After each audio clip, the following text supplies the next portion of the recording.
And on top of that, the great self-sacrifice when you see someone come to him when his father died. Imagine when your father's died and someone comes up to you from Syria. He sees you. He says, what's your name? He says, Hussein.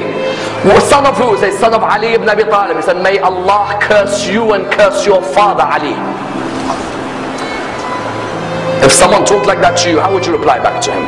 May Allah curse you and your father. The guy's name was Asam ibn Mustalaq. Imam said, is the wind of this area hurting you? Or maybe you've had a disagreement with your wife. Is there a shelter for you to stay in? Or has no one provided you with clothing? Please come and stay in my house if you are a stranger in this area. Wallah, that person began to cry. He said, Aba Abdullah, I cursed your father in front of you. And this is the way you reply back to me by making your house available for you? He said, this is the family of Rasulullah and the way we treat people. People may come and curse us, but we come back with morals because our grandfather Rasulullah came to perfect the morals of mankind. And that's why I will never forget the greatest self-sacrifice before Karbala. Notice none of these stories have anything to do with Karbala.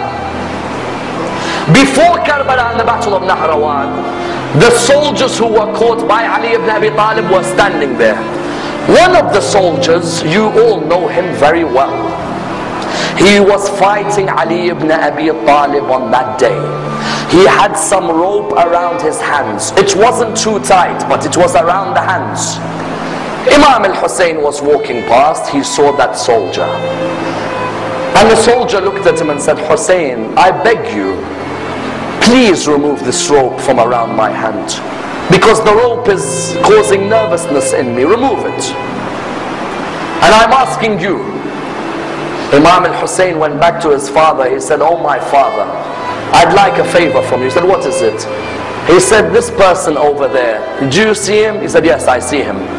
He said, he says to me, the rope is tight around his hand, even though you will never put a tight rope, but it seems to have been hurting him. And he asked me to remove it. Oh my father, do you allow me? He looked at him and he said, Aba Abdullah, go ahead. Aba Abdullah, why do you want to answer this? He said, Father, when someone asks through me, how can I reject? I don't want the person to be embarrassed. When you realize who this person is, that's when you realize how magnanimous a man this man is. He went back to the person. He said, give me your hands. And he removed the ropes from the hands of Shimr bin Dil-Jawshan.